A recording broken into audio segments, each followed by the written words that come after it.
Bonsoir. La gagnante de l'Oscar de la meilleure actrice, la Française Marion Cotillard, est en train de perdre les plumes à Hollywood après avoir déclaré qu'elle croyait à la théorie du complot à propos de septembre 2001, une théorie qui compte de nombreux adeptes sur Internet. Est-ce que le gouvernement américain a contribué aux attentats du 11 septembre? Ceux qui ont des chiens, des chats peuvent passer une quinzaine d'années avec eux. Quand l'animal meurt, le deuil est souvent très difficile, surtout que l'entourage n'apporte pas toujours le soutien nécessaire. Il y a des amis qui disent « Voyons, c'est juste un chien, va t'en acheter un autre ». Le psychothérapeute a écrit un livre sur les façons de vivre ce genre de deuil. Elle est avec nous.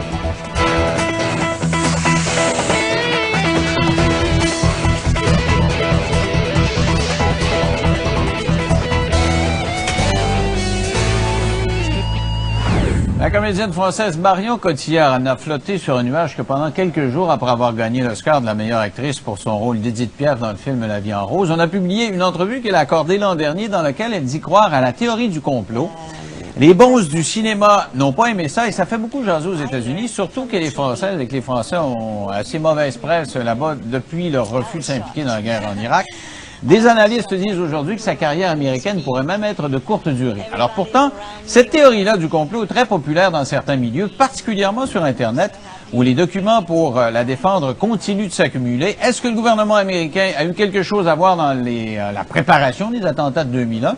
Pour en discuter dans nos studios de Québec, Nanki, qui est un adepte de la théorie du complot et qui donne des conférences là-dessus, et Martin Pouliot, animateur au FM 93. Bonsoir à vous deux.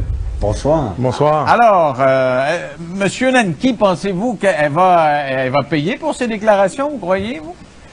Ce sont des déclarations très osées et c'est un sujet qui est très controversé et qui a coûté cher à tous ceux qui ont voulu, si vous voulez, plonger dans les anomalies ou dans le fait de vouloir réouvrir cette enquête-là qui est vraiment incomplète.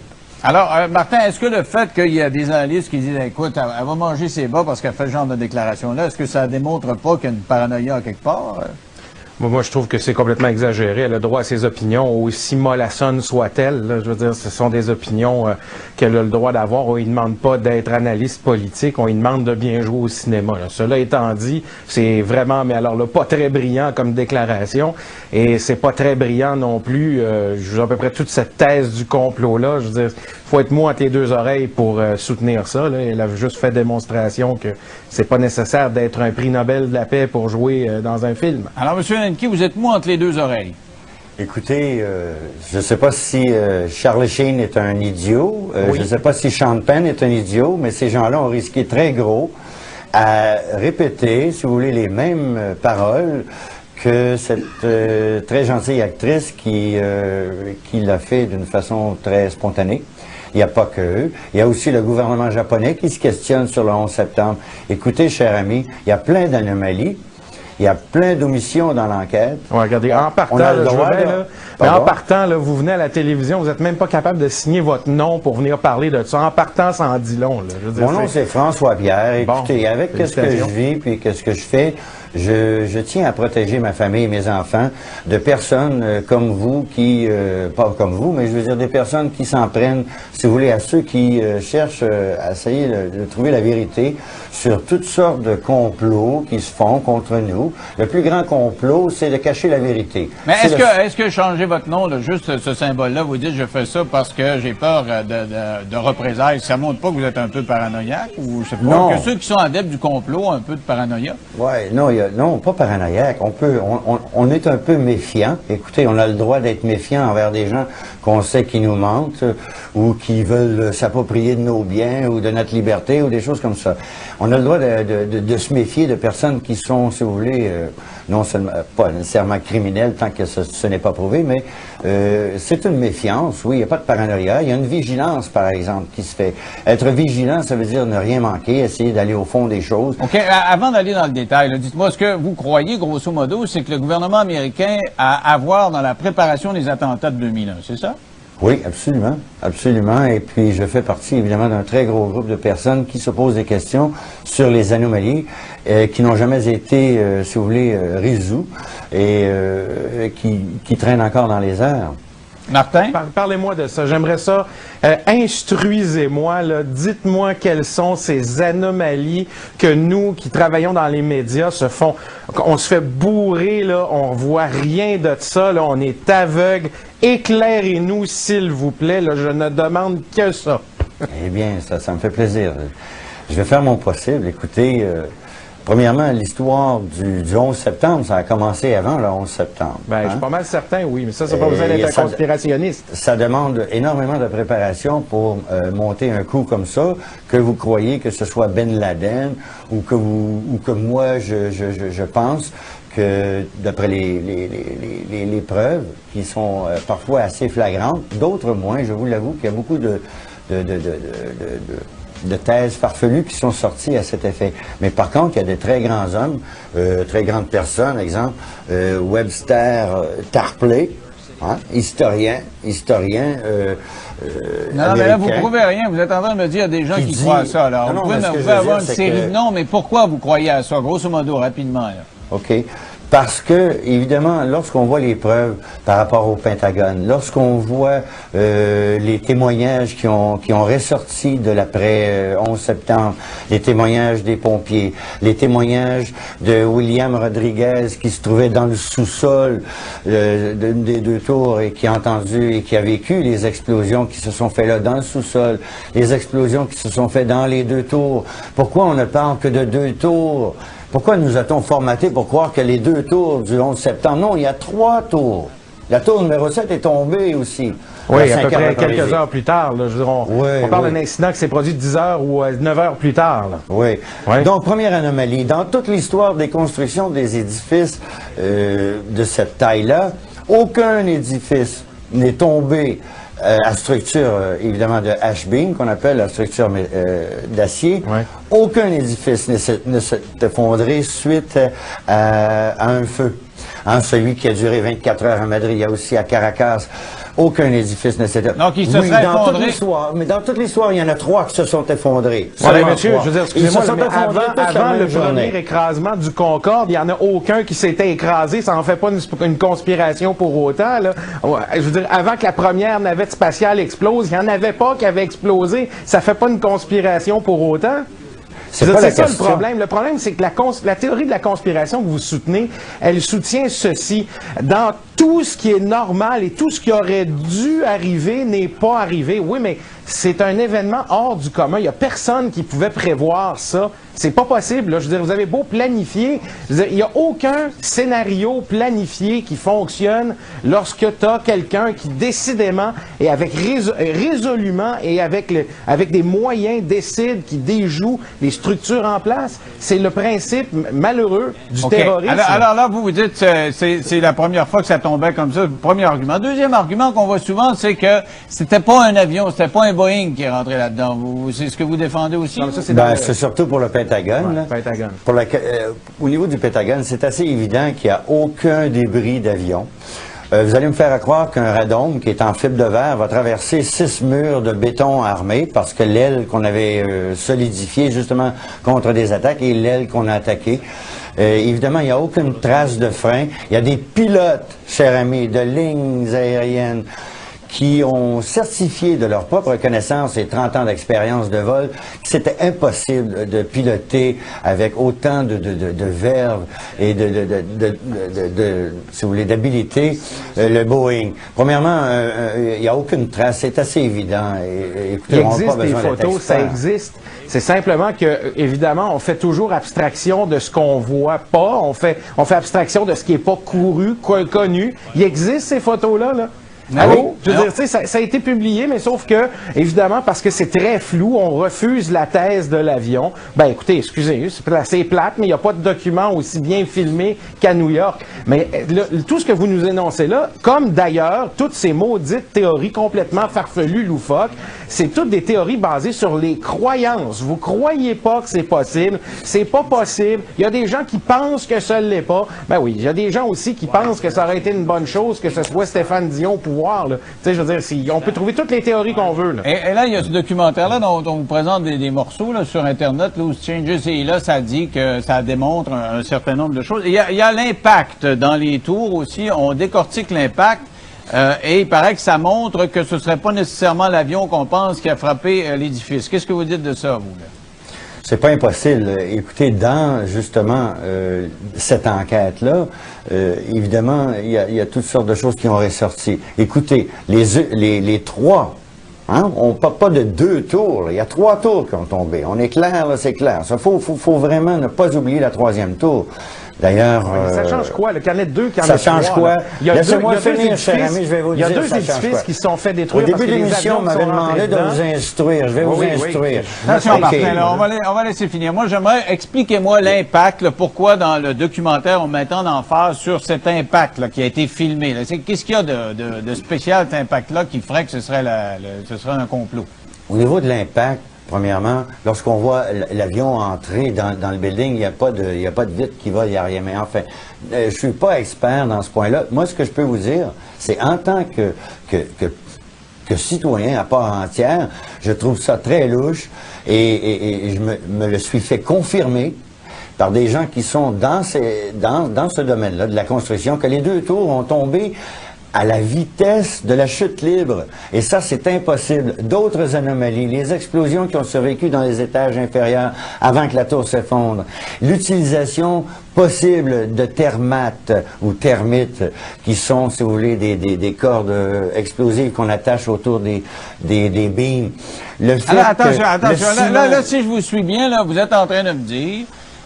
Les avions sont rentrés dedans, mais on a fait exploser la base, c'est pour ça que ça a tombé. Il y a des gens qui ont imposé déjà... C'est officiel que la base a explosé. Il y a des journalistes de votre trempe, des journalistes qui travaillent pour des stations de télévision qui sont ressortis sur la rue et qui avaient entendu et subi même l'impact des explosions qui avaient eu lieu dans le sous-sol des édifices. OK, Martin, vous dites quoi, là? Parce qu'il faut aller à la pause. Vous dites quoi de ça, là?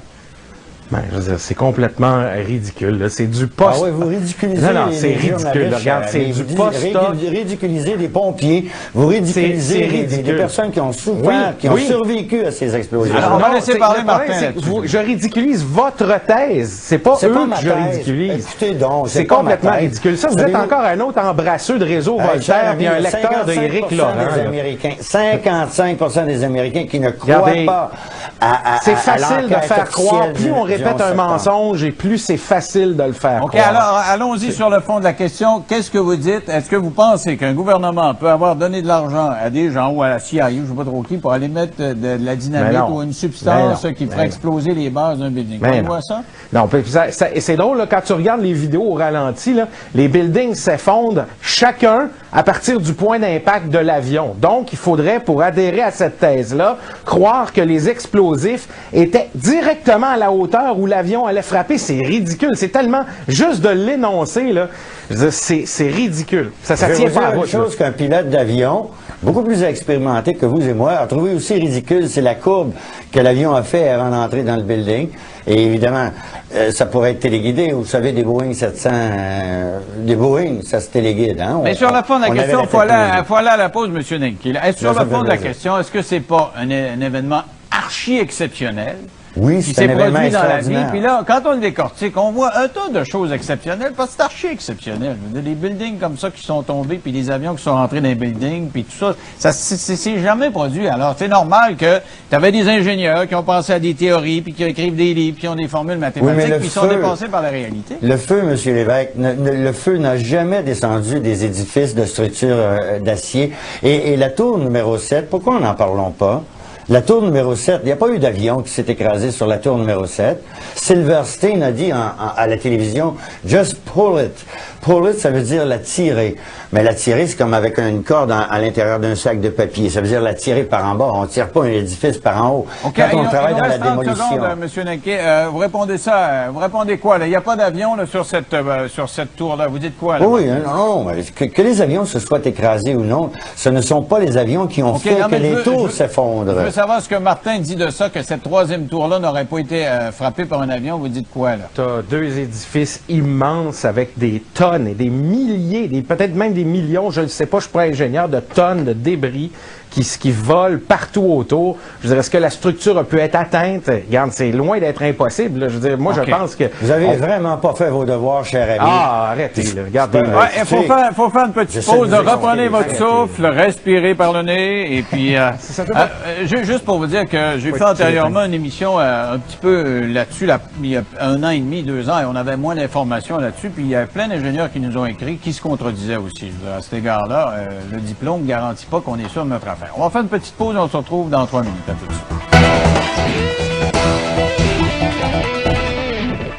On parle de la théorie de la conspiration en rapport avec les événements, les attentats de septembre 2001.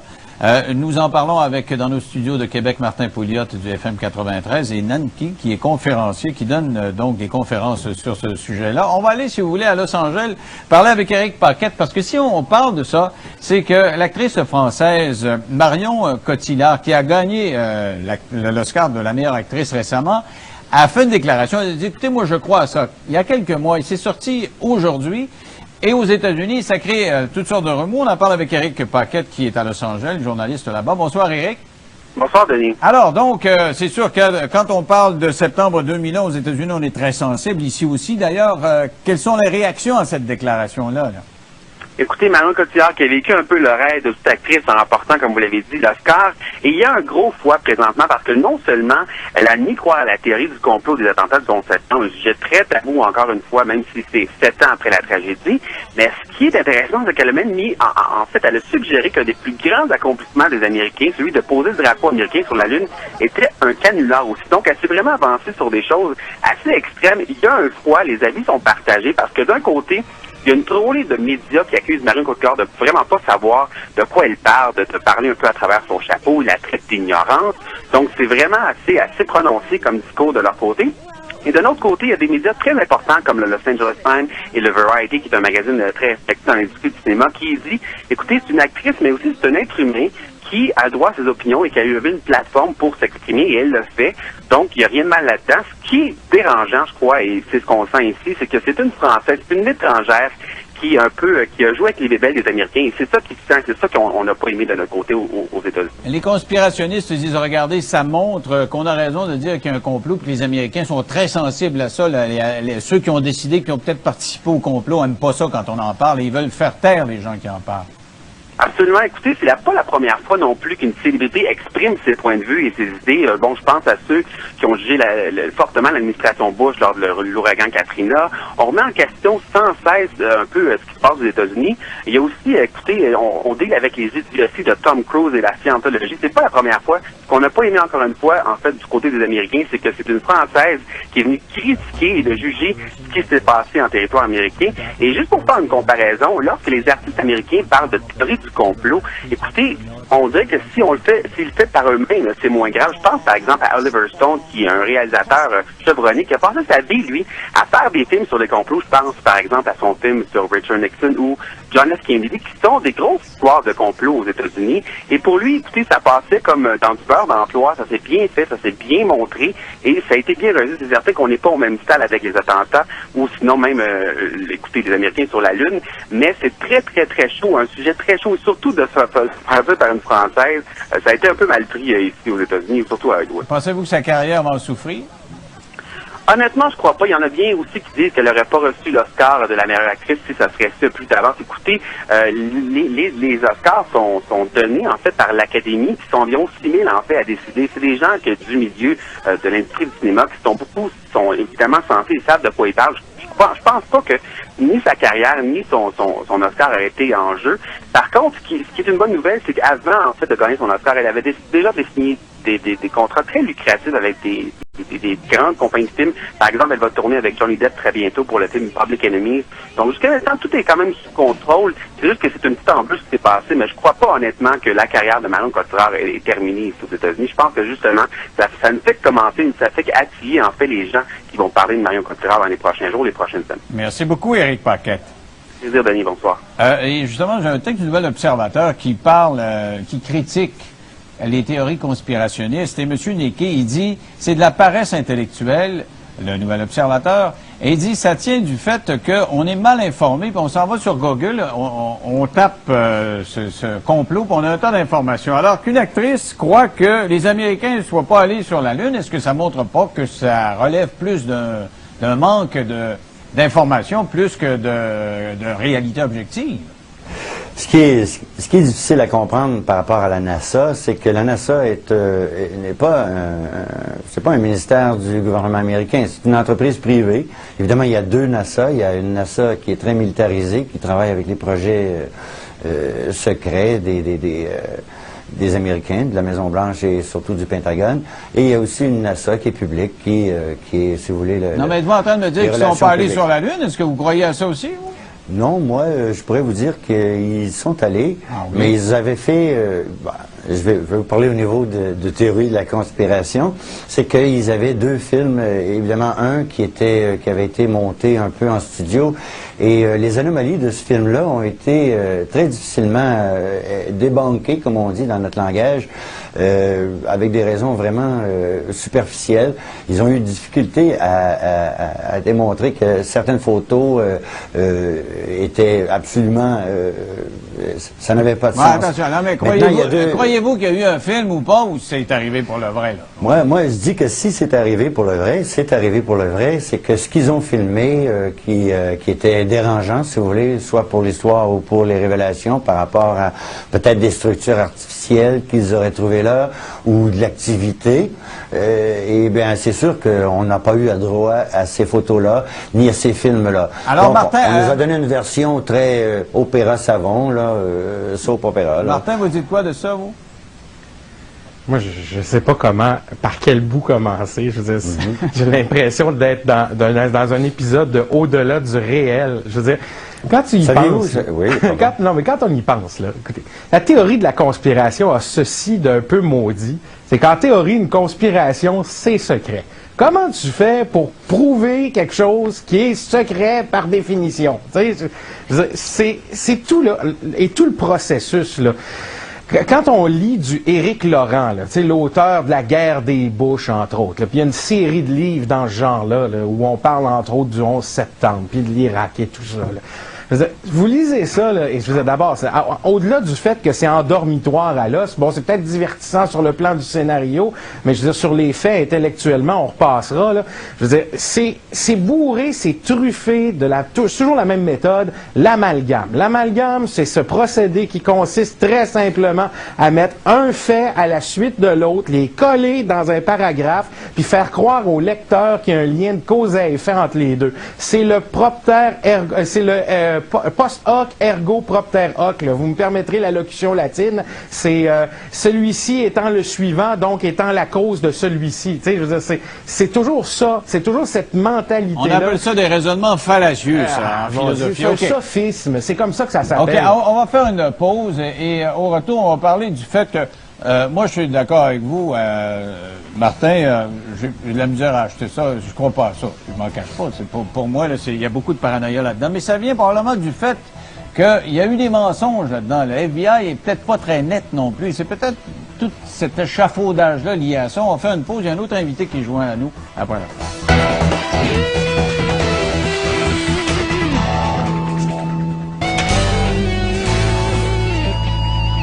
Est-ce que les adeptes de la théorie de la conspiration ne sombrent pas dans la paranoïa? Qu'est-ce qui les anime avec nous? Paul Baraka, qui est vulgarisateur scientifique. Bonsoir, M. Baraka. Bonsoir. Alors, dites-moi, là, vous avez entendu ces arguments-là. Qu'est-ce que vous dites de ça? Est-ce que, d'après vous, c'est le gouvernement américain qui a demandé à des soldats, des agents secrets, je ne sais pas trop qui, de faire sauter ces tours-là? Ben, je vais commencer par dire, je trouve que c'est dommage qu'on rentre toujours dans l'émotion plutôt que dans les faits. Et que, oui, il y a des grosses questions qui sont posées, qui n'ont pas de réponse. Et c'est ça qui anime tout ce débat. Je veux dire, par exemple, une des questions classiques, c'est que l'avion qui a frappé, la coque n'est pas une coque d'un avion commercial. Alors, on pose la question, c'est quoi cet avion-là? Alors, au lieu le deuxième avion, le premier? Le fameux deuxième avion, parce que c'est lui qu'on a le mieux documenté, qui a plein d'angles différents. Et si on écoute les premières 12 heures de diffusion, et qu'on pose, les gens répondent aux questions, ils disent non, c'est définitivement pas un avion commercial. C'est pas un Boeing, d'après vous. Là. Non, c'est un Boeing, mais pas commercial. C'est ça la petite différence. Alors, la question, c'est que quand on voit la coque, c'est parce que c'est là il faut faire attention. C'est ceux qui approvisionnent toutes ces questions, c'est que on fait juste dire, ben alors c'est quoi? Ben oui, justement, répondez-nous, c'est quoi? Alors, non, mais attention, c'est important. Alors, vous me dites que ce ne serait pas un avion commercial. Alors, c'est quoi? C'est un avion de l'armée? Si c'est un avion de l'armée, les familles qui ont perdu les centaines de personnes qui étaient à bord d'un avion, c'est quoi? C'est le gouvernement américain a fait sauter un avion ailleurs dans la mer pour se débarrasser de ces gens-là? Non, en fait, c'est pour ça que là, on pose une autre question. Et la réalité là-dedans, c'est que moi, j'ai posé une question qui est, c'est quoi cet avion-là? L'autre qui appuie encore ce fait, c'est de dire, bon, 3 pilotes qui ont appris à faire des cours de Cessna sont allés dans ces avions, des Boeing, beaucoup plus difficiles à conduire, sont capables, sans aucune erreur, frapper les deux tours et frapper en plus le Pentagone à 6 pieds au-dessus du sol, aller jusqu'au Pentagone sans frapper un poteau électrique. C'est des pros. C'est des super pros. Donc, déjà, on approvisionne le problématique de la conspiration parce que là, on dit, ben, c'est des gars qui viennent des cavernes, qui sont allés prendre des cours de Cessna, puis qui sont allés dans des Boeing, qui sont conduits les Boeing, ont frappé les tours d'une façon magique. Et un autre point qui est très amusant, et c'est là où le débat commence, c'est que moi, je mettais au challenge quelqu'un qui prend un simulateur de vol et faire le vol que l'avion a fait du Pentagone. Et c'est là où on commence à dire, ouais, c'est intriguant. Aussi, une autre chose intrigante par rapport au Pentagone, quand l'avion frappe, le réflexe du FBI, c'est pas de dire qu'est-ce qui se passe, c'est de courir dans toutes les caméras de surveillance de Washington, saisir les caméras de surveillance, les cassettes, tout ça. C'est bizarre comme comportement. Non, mais M. Baraka, si ça avait été prévu d'avance, il serait organisé qu'il y ait un agent à côté de chaque caméra pour, je veux dire, si c'est pas si loin. conspirationné que ça, là. Martin, vous dites quoi de ça, vous? Vous voulez que j'intervienne à quel niveau, là? Ben là, il y a Monsieur plein est en d'arguments, train de là, ça dire- vous arrive, là, Monsieur en est pleine en gueule train de comme nous ça. dire que finalement, il reste des questions sans réponse. Je veux bien, il y a des questions sans réponse, mais de là à venir dire il y a un complot, c'est là où moi je suis pas capable de me rendre à cette évidence-là. C'est pas une question d'être de mauvaise foi, c'est juste une question de dire, regardez, dans tout événement, surtout un événement qui est imprévu, il va y avoir une part d'incertitude, une part de doute. C'est clair, oui, il y a des questions qui demeureront Est-ce que ça vient probablement pas du toujours fait sans que- réponse. Martin, ça vient pas du fait que le FBI n'a pas présenté tout son dossier publiquement. Là. Si on l'avait fait, peut-être qu'on aurait pu faire taire certaines hypothèses, en tout cas. On pourrait toujours, il y a toujours place à de la transparence supplémentaire, mais encore là, je reviens au même argument. C'est vrai qu'il y a certainement des choses, il y a eu des erreurs, il y a certainement eu des gens qui n'ont pas dit toute la vérité ou qui ont manqué de transparence, mais de là à conclure qu'il y a une conspiration, je veux dire, c'est pas parce qu'on n'a pas toutes les réponses qu'il y a une conspiration. Je veux dire, on cherche encore Jerry Roof, là, c'est pas une conspiration. Là. M. Baraka? Sauf que ce qu'il faut réaliser, c'est que chaque fois qu'on essaye de mettre une conspiration à terme et dit c'est fini, par exemple, vous avez parlé de la Lune, qui est assez amusant parce que on a commencé à dire, bon, ben d'accord, on est allé sur la Lune, et bizarrement, l'année passée, la NASA annonce qu'ils ont perdu les films de l'atterrissage de la Lune. Excusez, on les a perdus. Mais là, ils remettent le feu sur la cause, parce que là, ils disent, mais là, on a atteint nos fameuses années de secret, que là, ils sont supposés de libérer ces cassettes. Et au lieu de dire, ben voilà les cassettes, parce qu'il faut savoir que, par exemple, la Lune, la fameuse scène d'atterrissage, c'est une caméra qui filme un écran. Ça n'a jamais été le feed direct de la NASA. Donc, quand eux viennent puis disent, on a perdu, les cassettes, c'est ça, vous pouvez le vérifier. C'était même très drôle. Moi, je commençais... Moi, j'ai jamais entendu parler de ça. Ben, c'est ça qui est doit être amusant. un argument qui revient souvent sur Internet. Non, c'est pas sur Croyez-vous Internet, qu'on a c'est perdu pas des cassettes? Je crois qu'ils sont très Oui, bien donc. emmagasinés. Et vous, Martin, vous croyez-vous à ça, cette histoire de cassettes-là? Là? Ouais, ils ont perdu, ils sont innocents pas mal, là, leur budget, là, mais je veux dire, Est-ce non, qu'on- mais je veux dire, Non, non, j'essaie mais- d'imaginer le gars qui est responsable des cassettes. il Mais doit que se ce sentir soit mal. vrai ou pas, messieurs, est-ce que c'est pas l'essentiel de vos affaires de conspiration? À partir du moment où il y a une erreur, il y a un mensonge, il y a une interprétation erronée, là, vous dites, boum, c'est tout arrangé. C'est pas Bush qui était dans l'avion, là, qui va se cogner Non, mais là-dedans. d'ailleurs, c'est Monsieur c'est Lévesque. très amusant par rapport à Bush. Justement, lui aussi met du feu sur cette théorie parce que... Mais c'est sûr qu'il dit pas la vérité tout le temps, Non, Bush. mais C'est par sûr, si exemple, vous me dites parce que Bush dit quelqu'un- des mensonges, j'ai de conspiration. Non, mais quelqu'un qui vient de se faire attaquer son propre pays et qu'on lui dit comment vous vous sentez, il dit quand j'ai vu le tape, j'ai dit mais quel mauvais pilote. Non, mais ça montre Si juste c'est que une c'était un réponse. imbécile, c'était pas un bon président. On lui a dit ça, puis oui, il a fait ça, puis il savait pas trop quoi faire. Puis au lieu de réagir et dire je prends les guides, ça lui a pris une journée et demie avant que ses conseillers disent tu réagis. Ça montre juste que c'était pas un bon politicien, c'est tout. Monsieur Nenke, qu'est-ce que vous dites de ça, vous?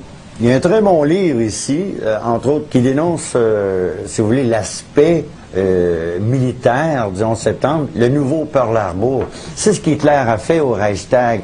Il a mis le feu, les documents historiques l'ont démontré, il a mis le feu à son propre, si vous voulez, où tout le comité du parti était lors des élections. Il a mis le feu au Reichstag, a accusé l'autre. Ça prend un ennemi pour établir les mesures de sécurité et de surveillance dont nous sommes, on pourrait dire, presque victimes en ce moment, parce que on nous a demandé de sacrifier nos libertés individuelles, le droit à l'intimité et tout ça. OK, Et même il nous reste que quelques secondes. Vous êtes intimement persuadé que le gouvernement américain est assez cynique pour sacrifier la vie de 3 000, puis éventuellement ça aurait pu être 10 000 personnes de ses citoyens, juste pour dire ça nous prend un ennemi commun. Monsieur, Pensez ça, vous, là. Vous êtes vraiment sûr, quand vous couchez avant de dormir, vous pensez que nos dirigeants sont cyniques à ce point-là? quand on, Lorsqu'on a connaît peur le de vivre à passé, ce moment-là, c'est ça que vous croyez. écoutez, on est voisin d'un pays qui a légalisé la torture, à Guantanamo, à Abu Ghraib, et là, on peut verser de l'eau dans le visage de quelqu'un avec une serviette, c'est correct, ça se fait, c'est le meilleur moyen qu'on a. Écoutez, on est voisin d'un pays qui veut aussi créer l'Union nord-américaine, on n'en parle pas de ça. Et tout ça, qu'est-ce qui arrive depuis le 11 septembre? C'est dans les aéroports, partout, des mesures de surveillance, de sécurité. On s'en vient avec une Ah ouais, je comprends, mais carte c'est pas pour ça qu'on d'identité fait sauter. micro-poussée. C'est pas pour ça qu'on a fait sauter les 3 tours. Martin, rapidement, là, qu'est-ce que vous dites de ça? Vous? Ah, moi, il y a 49% des Américains qui n'ont pas voté pour le président Bush aussi. On peut s'en souvenir de ça? Je veux dire, c'est Ben, pas les une élections nation étaient truquées, homogène. C'est les pas une machines nation homogène. d'highball, Non, non, l'instant. Levez-vous le 30 vote secondes, là, c'est ma électronique. confusion, là. Laissez, électronique. Monsieur Ah, Nenke, voilà. mais laissez Martin parler. Écoutez, Maintenant, les votre médias conclusion ont est déjà démontré- faite dans votre tête. Fait que, regardez, ça, c'est la preuve. On peut absolument pas discuter avec quiconque qui croit dans cette théorie de la conspiration-là, parce que par définition, si t'es contre eux autres, t'es probablement avalé toi aussi par la conspiration. Hey, c'est Fait que tu difficile t'en de sors discuter ben, avec quelqu'un finalement. qui écoute pas. C'est ça. OK. Ben oui, c'est ça. C'est j'ai clair. compris. Alors, on va arrêter de discuter Écoute, parce que vous écoutez pas. Paul, on va vous laisser le mot de la fin. Qu'est-ce que vous dites de ça? Ben, je dis que le dommage, c'est qu'on n'écoute pas les questions de fond. On était en train juste de débattre sur ce que je crois, ce que je crois pas. Il y a quand même, et même c'est les familles du 11 septembre qui demandent que la commission se réouvre parce que il y a plein de questions qui n'ont pas été répondues et ils laissent que c'est les conspirationnistes qui vont répondre aux questions plutôt qu'une réelle enquête. C'est ça. Ça, là-dessus, je pense que vous avez une bonne conclusion. Effectivement, je dirais, ces interprétations erronées, puis ces arguments qui viennent de toutes parts, ça vient surtout du fait que la commission a l'impression de travailler vite. Et il y a les délais légaux aussi, hein, quand il y a des poursuites, puis c'est un peu, on met ça plus tard à cause de l'aspect juridique des choses. Merci beaucoup à vous trois d'avoir participé à cette émission-là. Merci de nous avoir- Restez là. Au retour, des propriétaires de chiens ou de chats sont dévastés par le décès de leur animal. Surtout que souvent,